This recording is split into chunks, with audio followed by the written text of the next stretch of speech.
Right. Corona సోకిన ప్రతి వ్యక్తి కూడా ఆసుపత్రిలో జాయిన్ కావాల్సిన అక్కర్లేదు. మామూలుగా వ్యాధి తీవ్రత తక్కువగా ఉన్నప్పుడు ఇల్లే బెస్ట్ అనేది వైద్యులు సూచిస్తున్నారు. హోమ్ ఐసోలేషన్ అనేది చాలా బెస్ట్గా ఉంటుంది ఆసుపత్రి కంటే. హోమ్ ఐసోలేషన్లో ఉండి కొంతకాలం రెస్ట్ తీసుకుంటే కనుక, ఒక మంచి మెడికేషన్ తీసుకొని మంచి ఫుడ్ తీసుకుంటే కనుక కరోనాను జయించవచ్చు అనేది వైద్య నిపుణులు సూచిస్తున్నారు. అలాగే ఐసీఎంఆర్ కూడా కొన్ని నిబంధనల్లో మార్పు చేర్పులు చేసింది. ఇంట్లో చికిత్స పొందినటువంటి పాజిటివ్ వ్యక్తులు ఎటువంటి జాగ్రత్తలు పాటించాలి, ఆహార విషయంలో ఎటువంటి నియమాలు పాటించాలనే అంశాలపైన కూడా కొన్ని గైడ్లైన్స్ కూడా ఐసీఎంఆర్ విడుదల చేసింది. దాంతోపాటుగా తెలంగాణ రాష్ట్ర ప్రభుత్వం కూడా ఒక కిట్ కూడా అందిస్తోంది. Vitamin C tablets 34, zinc tablets 17, B complex 17 tablets, cloth మాస్కులు 6, sanitiser 1, Dettol liquid hand wash 1, gloves 2 జతలు, సోడియం హైపోక్లోరైట్ సొల్యూషన్ 1 బాటిల్, ఇవన్నీ సమకూరుస్తూ తెలంగాణ రాష్ట్ర ప్రభుత్వం కూడా హోమ్ ఐసోలేషన్లో చికిత్స పొందిన వాళ్ళకి ఈ కిట్స్ కూడా సరఫరా చేయబోతుంది. ప్రస్తుతం ఈ అంశాలపై మనతో మాట్లాడేందుకు, అంటే కోవిడ్ పాజిటివ్ ఉన్నటువంటి వ్యక్తులు, హోమ్ ఐసోలేషన్లో ఉన్నటువంటి వ్యక్తులు ఎటువంటి జాగ్రత్తలు పాటించాలి అనేటువంటి అంశాలపైన మనతో మాట్లాడేందుకు డాక్టర్ ఎస్వి ప్రశాంతి రాజు గారు, కన్సల్టెంట్ ఫిజిషియన్, ఎండి జనరల్ మెడిసిన్ గారు స్టూడియోలో మనతో పాటు ఉన్నారు. కొద్దిసేపట్లో ప్రముఖ సైకాలజిస్ట్ సి వీరేందర్ గారు మనతో, డాక్టర్ సి వీరేందర్ గారు మనతో ఆల్రెడీ లైవ్లో ఉన్నారు. గుడ్ మార్నింగ్ అండి. Good morning madam. Right. Prashanti Raju గారు, ఇవాళ చాలా వరకు కరోనా పాజిటివ్ వ్యక్తులు కరోనా రాగానే చాలామంది కంగారు పడిపోవడం చూస్తున్నాం. ఎందుకంటే ఏమవుతుందో, ఎందుకంటే ప్రాణాంతకం కాబట్టి ఎటువంటి డేంజరస్ సిచ్యువేషన్ ఫేస్ చేయాల్సి వస్తుందని చాలామంది టెన్షన్ పడుతుంటారు. కానీ కొంతమంది చాలా ఆత్మస్థైర్యంతో హోమ్ ఐసోలేషన్లో, చాలామంది కొన్ని వేల సంఖ్యలో హోమ్ ఐసోలేషన్లో ట్రీట్మెంట్ పొందుతున్నారు. కాబట్టి హోమ్ ఐసోలేషన్లో ఉన్నటువంటి వ్యక్తి తీసుకోవాల్సిన జాగ్రత్తలు కావచ్చు, లేకపోతే ఆహార విషయంలో పాటించాల్సిన నియమాలు, ఇవన్నీ ఏముంటాయండి? చాలా వరకు మనకు తెలిసింది ఏంటంటే, కోవిడ్-19 ఈ ఇన్ఫెక్షన్ సోకిన వాళ్ళు పాజిటివ్ అయిన తర్వాత చాలా బెంబేలెత్తుతున్నారు. సో వాళ్ళకి ఇట్లా ప్యానిక్ అవ్వడము, బెంబేలెత్తడము అవసరం లేదు. ఎందుకంటే చాలా వరకు మైల్డ్ సిమ్టమ్స్ ఉన్నాయి వీళ్ళందరికీ. సో మనం గమనించేది ఏంటంటే 85% ఆఫ్ పీపుల్ కోవిడ్ పాజిటివ్ ఉన్న వాళ్ళు చాలా వరకు మైల్డ్ సిమ్టమ్స్ ఉంటాయి. సో మైల్డ్ సిమ్టమ్స్ అంటే ఏంటంటే, ఫీవర్ 101 కంటే తక్కువ ఉన్న వాళ్ళు, మామూలు జలుబు, దగ్గు, అంటే అప్పుడప్పుడు దగ్గు వస్తుంది, మరీ తీవ్ర స్థాయిలో దగ్గు లేదు, ఆయాసం లేని వాళ్ళు, తర్వాత వాళ్ళకి హార్ట్ రేటు అవన్నీ నార్మల్గా ఉన్నవాళ్ళు, బీపీ ఉన్నవాళ్ళు, ఎవరైతే చాలా వరకు అదర్ డిసీజెస్ అంటే డయాబెటీస్ కానీ, uncontrolled diabetes, uncontrolled hypertension, cancer వ్యాధులు, రీనల్ కిడ్నీ డిజీజ్ ఉన్నవాళ్ళు, లంగ్ డిజీజ్ ఉన్నవాళ్ళు, వీళ్ళు కాకుండా మిగతా వాళ్ళు ఎవరికైతే ఈ వేరే డిజీజెస్ అన్కంట్రోల్గా ఉంటాయో వాళ్ళు హోమ్ ఐసోలేషన్కి మనకు అర్హత లేదు. సో గవర్నమెంట్ మీరు పాజిటివ్ కాగానే మీరు 104కి ఫోన్ చేసి మీరు ఇన్ఫామ్ చేసిన తర్వాత హెల్త్ డిపార్ట్మెంట్ నుంచి వాళ్ళు మీరు హోమ్ ఐసోలేషన్కి అర్హత ఉందా లేదా అనేది వాళ్ళు డిసైడ్ చేస్తారు. ఒకవేళ మీకు షుగర్ ఉండి, బీపీ ఉండి, మీకు కంట్రోల్లో ఉంటే హెల్త్ ఆఫీసర్ వాళ్ళు మీకు సర్టిఫై చేయాలి హోమ్ ఐసోలేషన్లో ఉండాలా వద్దా అనేసి. సో హోమ్ ఐసోలేషన్ అనేది మీ ఇంట్లోనే ఒక రూము, అటాచ్డ్ బాత్రూమ్ ఉన్న వాళ్ళు బెస్ట్ అనమాట. అలా ఉండాల్సి వస్తుంది. వీళ్ళు ప్రతిరోజు వాళ్ళకొక కేర్ పర్సన్ ఒకరు అలాట్ చేస్తారు గవర్నమెంట్. ఎవరికైతే ఏ డిజీజెస్ లేవో, బిలో 50 అంటే మీ కుటుంబ సభ్యులే, వాళ్ళల్లో ఎవరైతే యంగ్ ఉంటారో, బిలో 50 ఉంటారో, వాళ్ళకి ఏ డయాబెటీస్ కానీ, బీపీ కానీ, ఇంకా ఏ డిజీజెస్ లేని వాళ్ళని కేరర్ అని వాళ్లకు అలాట్ చేస్తారు. సో హోమ్ ఐసోలేషన్ మీకు అనుమతి ఇచ్చిన తర్వాత గవర్నమెంట్ మీరు కొన్ని నిబంధనలు పాటించాలి. మీ ఆరోగ్య సేతు యాప్ మీరు డౌన్లోడ్ చేసుకోవాలి. ఆరోగ్య సేతు యాప్లో మీ లొకేషను ఇవన్నీ మీరు అలౌ చేయాలి. సో దీన్ని గవర్నమెంట్ బయటికి వెళ్తున్నారా లేదా ఇవన్నీ ట్రేస్ చేస్తుంది. సో కానీ అంటే ఐసోలేషన్లో ఉన్న వ్యక్తి అంటే ఇతర కుటుంబ సభ్యులతో రెగ్యులర్గా మామూలు మైండ్గా కూడా కలవాల్సిన పని లేదన్నమాట. టోటల్ వేరే ఉండాలి. టోటల్గా వాళ్ళ ఆ రూమ్లోనే వాళ్ళు ఉండాల్సి వస్తుంది. ఏ కేరింగ్ పర్సన్ ఎవరైతే అలాట్ చేశారో వాళ్ళు కూడా వాళ్ళొక్కరే ఈ వ్యక్తితో కాంటాక్ట్లో ఉంటారు. సో ఒకవేళ మీరు భోజనం తీసుకోవాలన్నా ఆ వ్యక్తి మీకు ప్రొవైడ్ చేస్తారు. మీకు ఏదైనా టెస్టులు చేయాలన్నా, మీకు ట్యాబ్లెట్స్ ఇవ్వాలన్నా అదే వ్యక్తి మాస్క్ ధరించి అన్ని జాగ్రత్తలు తీసుకొని వాళ్ళు ఎంటర్ అవుతారు మీ రూమ్కి, మీకు హెల్ప్ చేస్తారు. ఆ వ్యక్తి మీ రూమ్లో వచ్చినప్పుడు మీరు ట్రిపుల్ లేయర్ మాస్క్ వేసుకొని ఉండాలి. రైట్. మీరు ముట్టుకున్నవి అవన్నీ వాళ్ళు ముట్టుకోకూడదు. మీరు సోడియం హైపోక్లోరైడ్ సొల్యూషన్తో క్లీన్ చేసుకోవాలి మీ చుట్టూ ఉన్న సరౌండింగ్స్. అట్లాగే ఆ కేరింగ్ ఎవరైతే పర్సన్ ఉంటారో వాళ్ళు కోవిడ్ పాజిటివ్ వాళ్ళకి ఆరోగ్యకరమైన ఆహారం అంటే చాలా వరకు ఫ్రూట్స్, వెజిటబుల్స్, లీఫీ వెజిటబుల్స్ ఇట్లా చాలా అండ్ ప్రోటీన్స్, నట్స్ ఇట్లాంటివన్నీ చాలా ఆరోగ్యకరమైన ఆహారము ఇవన్నీ ప్రొవైడ్ చేస్తారు. రైట్. వీరేందర్ గారు, ఇవాళ వ్యాధి కన్నా భయం చాలా ఎక్కువగా మనిషిని ఇంకా డౌన్ చేస్తూ ఉంటుంది. కాబట్టి ఒక వ్యాధి సోకిన, కరోనా కావచ్చు, ఇంకోటి కావచ్చు, ఆ సోకిన పేషెంట్ లేదా మనిషి ఎవరైనా సరే వాళ్ళ మానసిక స్థితి న్యాచురల్గా ఎలా ఉంటుందండి? బయట ఒక ప్యానిక్ సిచ్యువేషన్లో ఉన్నటువంటిది ఒకటి మన బాడీలోకి ఎంటర్ అయింది అని తెలిసినప్పుడు వాళ్ళ స్టేట్ ఆఫ్ మైండ్ ఎట్లా ఉంటుందండి? అంటే ఫస్ట్ ఇట్లాంటి మహమ్మారి మనకు వచ్చింది, మనం ఎఫెక్ట్ అయినాము అని ఎనీ చాలా సీరియస్ ఇల్నెస్ రాగానే కోబ్లర్ రాస్ అని ఒక లేడీ సైకాలజిస్ట్ ఒక 50 years బ్యాక్ ఒక థియరీ ప్రపోజ్ చేసింది. దాన్ని డాబ్డా ప్రిన్సిపల్ అని అంటాం. అంటే ఇది రాగానే చాలా మంది ఏం ఫీల్ అవుతారంటే డినయల్ మోడ్లోకి వెళ్తారు. నాకెందుకు వస్తుంది, నాకు వస్తుందా, నేను అన్ని జాగ్రత్తలు తీసుకున్నా, అన్ని బాగున్నా, నాకు రానే రాదు అనే డినయల్ మోడ్లో ఉంటారు. మెల్లిగా కొన్ని రోజుల తర్వాత కొంతసేపు అయినాకనో మిగతా వాళ్ళందరూ మాట్లాడి చేసిన తర్వాత కొంచెం కోపం కూడా వస్తుంది. ఎందుకు ఇట్లా నాకే రావాలా, నాకే ఎందుకు వచ్చింది, దేవుడు ఎందుకు నాకు ఇట్లా చేసిండు, నేను ఎన్ని మంచి పనులు చేసినా, ఇట్లా చేస్తారు. తర్వాత మెల్లగా ఏం చేస్తారు, ఇంకా ఏం చేస్తాము, తప్పదు కదా, ఇక వచ్చేసింది కదా, సో నేను ఏం చేస్తే బాగుంటది అని ఒక బార్గెనింగ్ మోడ్లోకి వెళ్తాడు.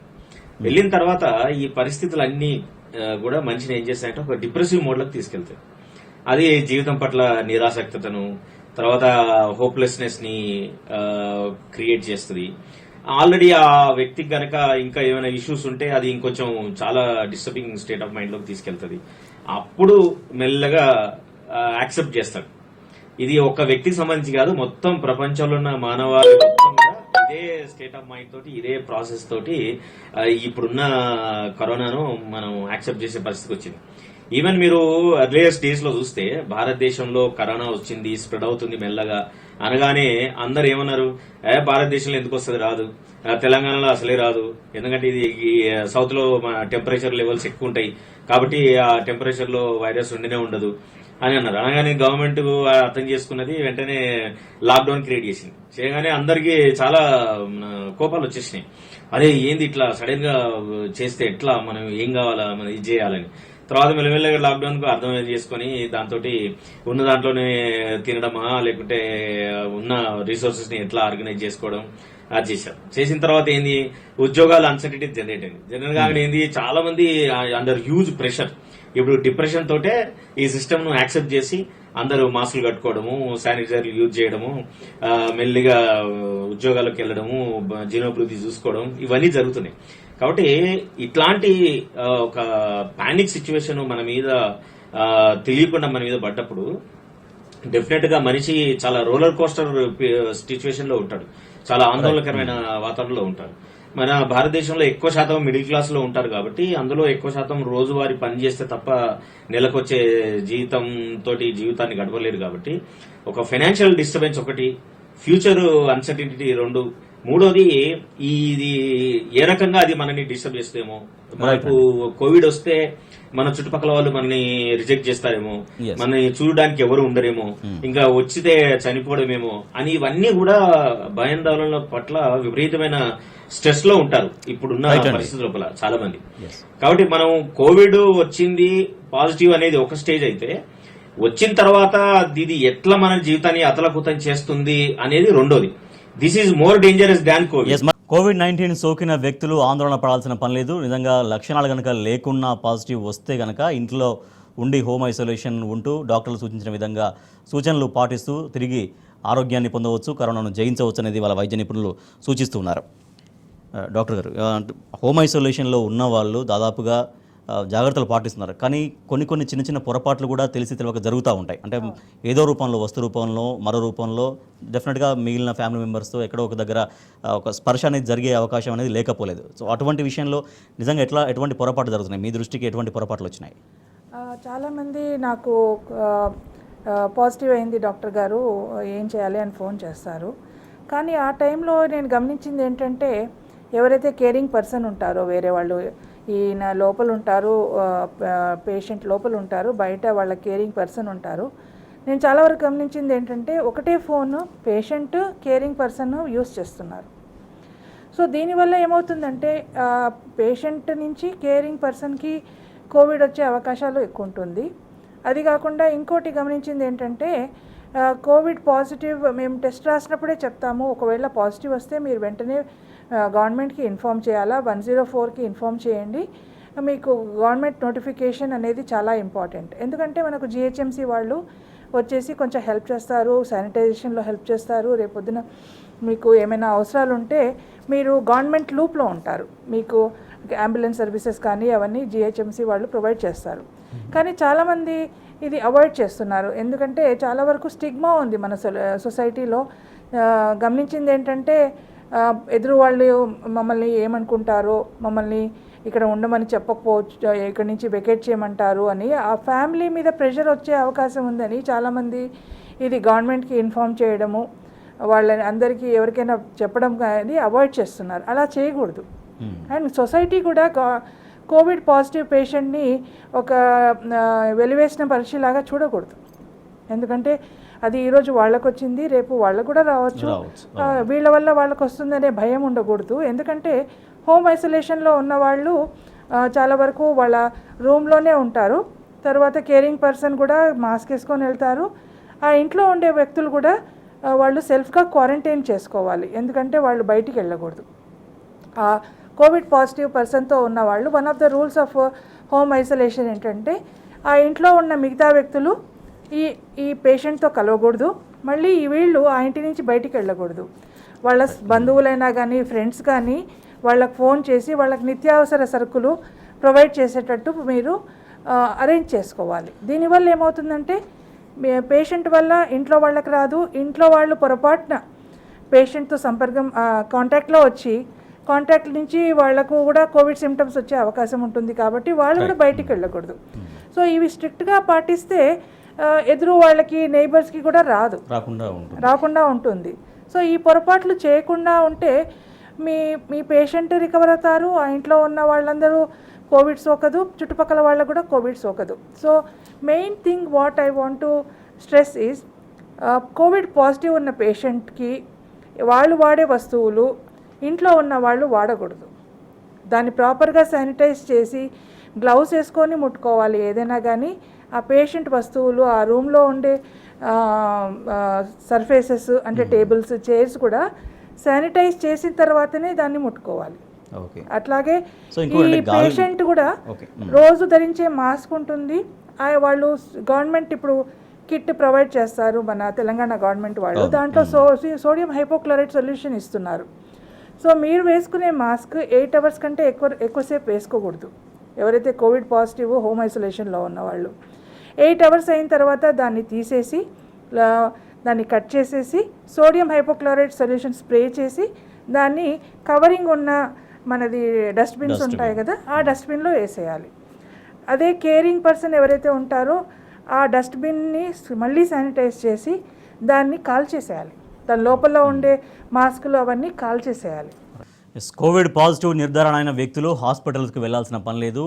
వ్యాధి లక్షణాలు తీవ్రంగా లేకపోతే హోమ్ ఐసోలేషన్లో ఉండి వైద్యులు సూచించినటువంటి సూచనలు పాటిస్తే కరోనాను జయించవచ్చు అనేది వైద్యులు చెప్తున్నమాట. అయితే తెలంగాణ రాష్ట్ర ప్రభుత్వం హోమ్ ఐసోలేషన్లో ఉన్న వాళ్ళ కోసం ఒక ఐసోలేషన్ కిట్ను కూడా సరఫరా చేయబోతుంది. దీంట్లో vitamin C tablets 34, zinc tablets 17, B complex tablets 17, cloth మాస్కులు 6, sanitiser 1, Dettol liquid hand wash 1, gloves 2 జతలు, సోడియం హైపోక్లోరైడ్ సొల్యూషన్ 1 బాటిల్, ఒక కిట్గా మొత్తం అన్ని కలిపి ఒక కిట్గా రాష్ట్ర ప్రభుత్వం సరఫరా చేయబోతుంది. రైట్, వీరేందర్ గారు, ఇందాక మీరు చెప్తూ వస్తున్నారు, నిజంగా బయట ఒక మహమ్మారి, ఒక వైరస్ రూపంలో ఉన్నప్పుడు ఆ వైరస్ ప్రాణాలని బలిగొనే వైరస్ బయట ఉన్నప్పుడు ఆ వైరస్ మన బాడీలోకి ఎంటర్ అయింది అన్నప్పుడు యాక్సెప్ట్ చేయడానికి డెఫినెట్గా టైం పడుతుంది. తర్వాత ఇంకా యాక్సెప్ట్ చేయాల్సిందే, వ్యాధికి ఇంకా మానసికంగా సంసిద్ధం కావాల్సిందే.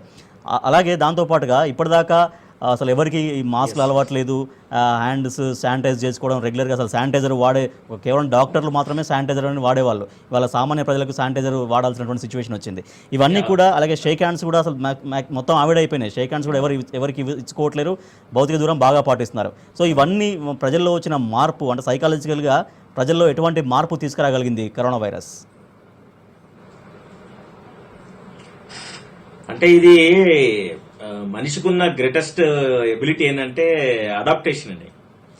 సో ఎనీ కొత్త ఎన్వైరన్మెంట్ ఇవ్వగానే కొన్ని రోజులు నేను చెప్పినట్టు ఆ డాబ్డా ప్రిన్సిపల్ ను పాటిస్తూ వెంటనే ఓవర్ పీరియడ్ ఆఫ్ టైం ఇది మనకి ఉపయోగకరం కాదు, మన జాగ్రత్త మనం ఉండాలి అనే విలువను ఎప్పుడైతే నమ్ముకుంటారో వెంటనే ప్రజలందరూ ఎక్కువ శాతం 70 to 80% దానికి అడాప్ట్ అయిపోతారు.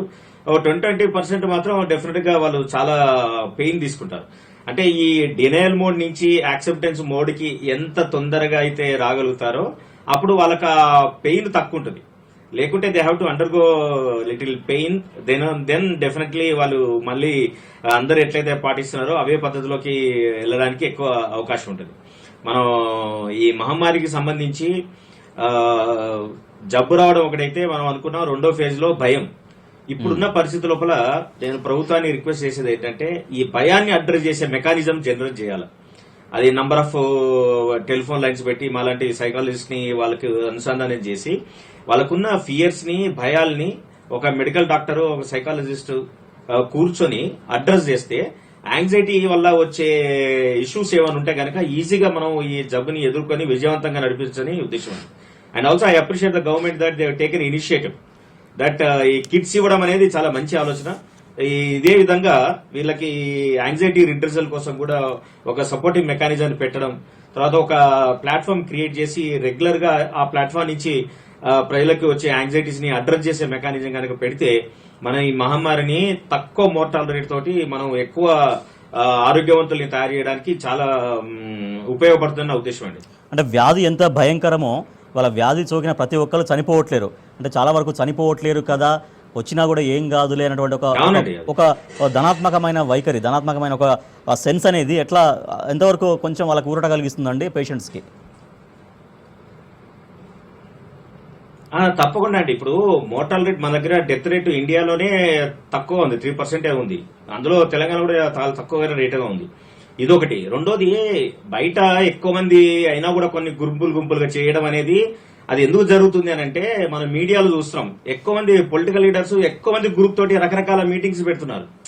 దట్ ఈస్ నాట్ సజెస్టబుల్ అండి. I request all the political leaders, మీరు చేసే కార్యక్రమాలు తప్పకుండా అది ఉపయోగకరమే ఉంటాయి, కానీ తక్కువ మందితోటి ఎక్కువ ఫిజికల్ డిస్టెన్స్ ను మెయింటైన్ చేస్తే అది ప్రజలు ఏమనుకుంటారు, ఓహో ఫిజికల్ డిస్టెన్స్ అందరు మెయింటైన్ చేస్తారు కాబట్టి మనం చేయాల్సిన అవసరం ఉంది అనుకుంటారు. మనం ఫిజికల్ డిస్టెన్స్ మెయింటైన్ అని మనమే చెప్తామి, మనమే వందల గ్రూపులతోటి మనం ప్రోగ్రాంలు చేస్తాం. ఎట్లా, what message people receive it? కాబట్టి ఇది ఇంకా స్ప్రెడ్ కావడానికి అదొక అడిషన్ అవుతుంది. కాబట్టి I request all the leaders, మీరు చేసే ప్రోగ్రామ్స్ ప్రజలకు ఉపయోగపడమే. మనం ఒక్క కోవిడ్ మీద మాట్లాడలేము కాబట్టి మీరు చేసే డెవలప్మెంటల్ క్యారెక్టర్ ఏమైనా సరే మినిమం మెంబర్స్ తోటి ఫిజికల్ డిస్టెన్స్ డెఫినెట్ గా మెయింటైన్ చేయొచ్చు. మీరు గతంలో చేస్తున్నారు, ఇప్పుడు మళ్ళీ అదే స్ఫూర్తితో కనుక చేస్తే మనం ప్రజలకి చాలా ధైర్యాన్ని ఇవ్వగలుగుతాం. తర్వాత ఈ జబ్బును కూడా మనం కంట్రోల్ చేయడానికి అవకాశం ఉంటుంది. ఎటువంటి లక్షణాలు లేకుండా కనుక కరోనా పాజిటివ్ వస్తే ఇల్లే సేఫ్ అనేది వైద్యులు చెప్తున్నటువంటి మాట. వైద్యులు సూచించినట్టుగా ఇంట్లో తగు జాగ్రత్తలు పాటిస్తే కరోనాను అధిగమించవచ్చు. ఎస్ డాక్టర్ గారు, ఇవాళ హోమ్ ఐసోలేషన్లో ఉన్న వాళ్ళు వాళ్ళ ట్రీట్మెంట్ అంటే ఐసోలేషన్లో ఉండి వాళ్ళు డాక్టర్లు చెప్పినటువంటి సూచనలు పాటిస్తూ ఉంటే కొంతవరకు ఖచ్చితంగా బెటర్మెంట్ అవుతారు. తర్వాత ఒక 17వ రోజు వాళ్ళు బయటికి కూడా రావచ్చు. అంటే వాళ్ళు మళ్ళీ ఏ టెస్టులు చేసుకోకుండా బయటికి రావచ్చు. అంటే పాజిటివ్ ఉన్నది నెగిటివ్గా మారుతుందా? ఐసీఎంఆర్ వాళ్ళు 17 days ఆఫ్ ఐసోలేషన్ అయిపోయిన తర్వాత వాళ్ళది ఇన్ఫెక్టివిటీ రేట్ ఉండదండి కరోనాది. So naturally they are allowed to join the society.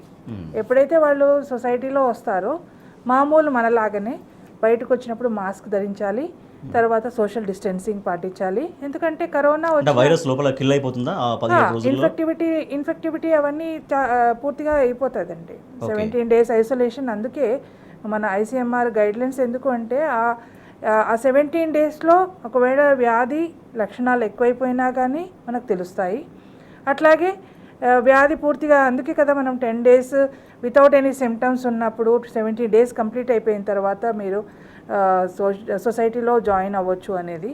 So ఆ టైంలో వరకు ఇన్ఫెక్టివిటీ పూర్తిగా అయిపోతుంది కాబట్టి ఐసీఎంఆర్ గైడ్లైన్స్ వల్ల మీరు సొసైటీలో వెళ్ళొచ్చు. ఒకవేళ లోపల మళ్ళీ తర్వాత ఐసోలేషన్లో ఉన్న తర్వాత ఏమన్నా లక్షణాలు కనుక బయటపడితే ఎటువంటి కండిషన్స్లో హాస్పిటల్ని ఆశ్రయించాలి? మోస్ట్ ఇంపార్టెంట్, థ్యాంక్స్ అండి ఆ క్వశ్చన్ అడిగినందుకు. హోమ్ ఐసోలేషన్లో ఉన్న వాళ్ళు ఫస్ట్ ఏసిమ్టమాటిక్ కోవిడ్ పాజిటివ్ వాళ్ళు, తర్వాత మైల్డ్ సిమ్టమ్స్ కోవిడ్ ఉన్న వాళ్ళు ప్రతిరోజు వాళ్లకు ఒక చెక్ లిస్ట్ ఇస్తాము. ఆ చెక్ లిస్ట్ మనము పాటించాలన్నమాట. అంటే మీ పల్స్ 100 కంటే ఎక్కువైనా కానీ, టెంపరేచర్ 101 కంటే ఎక్కువైనా కానీ, మీకు దగ్గు జలుబు చాలా తీవ్ర స్థాయిలో ఉండి చాలా హై ఫీవర్, తర్వాత మీకు ఆయాసం వచ్చినప్పుడు వెంటనే మీకు ఇది కరోనా మైల్డ్ నుంచి సివియర్ టు మోడరేట్ అవుతుంది అని మీరు గమనించాలి. అట్లాగే 6 minute వాక్ టెస్ట్ అని ఉంటుంది. అది మీకు ఈ లక్షణాలు రాకముందే మీకు వచ్చే అవకాశం ఉంటుంది అని మీకు ఇండికేషన్ ఇస్తుంది. సో 6 minute వాక్ టెస్ట్ ఏమిటంటే, మీరు పల్స్ ఆక్సిమీటర్ ఇంట్లో ఉన్నప్పుడు ముందు వాకింగ్ స్టార్ట్ చేసే ముందు మీరు చూసుకొని అది నోట్ చేసుకోవాలి, సాచురేషన్ ఆక్సిజన్ ఎంత ఉందని. 6 minutes వాక్ కంటిన్యూస్గా వాక్ చేయాలి. అంటే మీ రూమ్లో మీరే వాక్ చేస్తూ ఉండాలి. అయిపోయిన తర్వాత మళ్ళీ ఆక్సిజన్ సాచురేషన్ మీరు చెక్ చేసుకోవాలి. నార్మల్గా ఆక్సిజన్ సాచురేషన్ మనకు రూమ్లో ఉన్నప్పుడు 94 అండ్ అబవ్ ఉంటుంది. 94 కంటే తక్కువ అయిపోయింది అనుకోండి 6 minutes వాక్ చేసిన తర్వాత, అది మీకు సూచిస్తుంది ఏంటంటే మీకు రోగము కొంచెం తీవ్ర స్థాయిలో వెళ్ళొచ్చు అనే అవకాశం ఉంది అని ఇండికేషన్ ఇస్తుంది. సో అట్లాంటి పరిస్థితుల్లో మీరు గవర్నమెంట్ అప్రూవ్డ్ హెల్త్ అఫీషియల్కైనా మీ డాక్టర్కైనా ఈ విషయం మీరు తెలియచేయాలి. అప్పుడు వాళ్ళు మీకు హాస్పిటలైజేషన్ అవసరమా లేదా అనేది డిసిషన్ తీసుకొని మీకు అర్లీగా హాస్పిటల్కి షిఫ్ట్ చేసే అవకాశం ఉంటుంది. మీకు సివియర్ కరోనా వైరస్ వచ్చే అవకాశం కూడా తగ్గిపోతుంది. ఎందుకంటే early treatment and early detection of the progression of corona infection will save lives. Right. Virender గారు, అటువంటి వ్యాధులు అటువంటి వైరస్ నాకేం వస్తుందిలే, నన్నేం చేస్తుందిలే అనుకున్న స్థాయి నుంచి ఖచ్చితంగా మనకు వచ్చింది, ఇంకా మనం ఆ వ్యాధిని భరించాల్సిందే అన్నప్పుడు ఇక హోమ్ ఐసోలేషన్లో ఉండడమా లేకపోతే హాస్పిటల్లో ట్రీట్మెంట్ చేసుకోవడమా ఏదైనప్పటికీ కూడా అప్పుడు ఆ వ్యక్తి చూపించాల్సినటువంటి మనోధైర్యం ఎట్లా ఉండాలి? ఇంట్లో ఉన్నప్పుడు మిగిలిన కుటుంబ సభ్యులు కూడా అయ్యో కరోనా పాజిటివ్ పేషెంట్ కదా మన దగ్గరికి వెళ్తే ఏమవుతుందో అన్న భయం వీడి వాళ్ళు కూడా ధైర్యంగా ఎట్లా ఉండాలి? ఇప్పుడు పేషెంట్ ఆత్మస్థైర్యం ప్లస్ ఇంట్లో కుటుంబ సభ్యుల మనోధైర్యం ఈ రెండు ఎట్లా ఉండాల్సిన అవసరం ఉందండి? ముందుగా ఇంట్లో ఎవరికైనా జబ్బు వచ్చినప్పుడు ఫస్ట్ యాక్సెప్ట్ చేయాలి ఏంటంటే ఆయనకు జబ్బు వచ్చింది అనేది. రెండోది అది మనము గనక జాగ్రత్తలు పాటించకుంటే అది మనకు కూడా వచ్చేందుకు అవకాశం ఉన్నది నమ్మాలి. మూడోది సరైన జాగ్రత్తలు, డాక్టర్ చెప్పిన పద్ధతులు, ప్రభుత్వాలు చూపించిన పద్ధతులన్నీ పాటిస్తే తప్పకుండా దీని నుంచి బయటికి రావచ్చు అనే దాని మీద విశ్వాసం ఉంచాలి.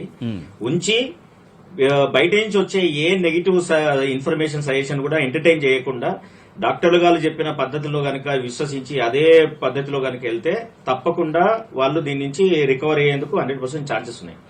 అయితే చాలా మందికి ఏంటంటే ఈ జబ్బు రాగానే వచ్చే యాంగ్జైటీ జబ్బు వల్లనే వచ్చిందని అనుకుంటారు. కాబట్టి ఫస్ట్ ఏదైనా విషయం మనకు జరిగినప్పుడు యాంగ్జైటీ అనేది, ఆందోళన అనేది కొన్ని సిమ్టమ్స్ క్రియేట్ చేస్తుంది. అది ప్రజలందరూ అర్థం చేసుకోవాలి. ఏంటంటే యాంగ్జైటీ సిమ్టమ్స్ ఎట్లా ఉంటాయంటే మన ఆలోచనలు ఎప్పుడు నెగిటివ్ వైపు వెళ్ళడం, తర్వాత బాడీలో ఒక షివరింగ్ రావడం, తర్వాత కొంచెం తిప్పినట్టు కావడం, తర్వాత బ్రీతింగ్ కూడా సరిగా రాకపోవడం, తర్వాత కొంచెం విపరీతంగా దమ్ము తీసుకోవడానికి చాలా కష్టపడడం. సో ఈ దమ్ము తీసుకోవడానికి కష్టపడడం అనేది ఒక యాంగ్జైటీలో ఉండే సిమ్టమ్ కూడా. ఇప్పుడు కరోనా సిమ్టమ్ కూడా మనకు బ్రీతింగ్ ప్రాబ్లం వస్తుంది. సో కరోనా వస్తుంది అనగానే వాళ్ళు చెక్ చేసుకునే ఏంది, బయట నుంచి వచ్చే ఇన్ఫర్మేషన్ ప్రకారం బ్రీతింగ్ ట్రబుల్ వస్తున్నాయి. సో అది యాంగ్జైటీ వల్ల అది ఎక్కువ అవుతుంది.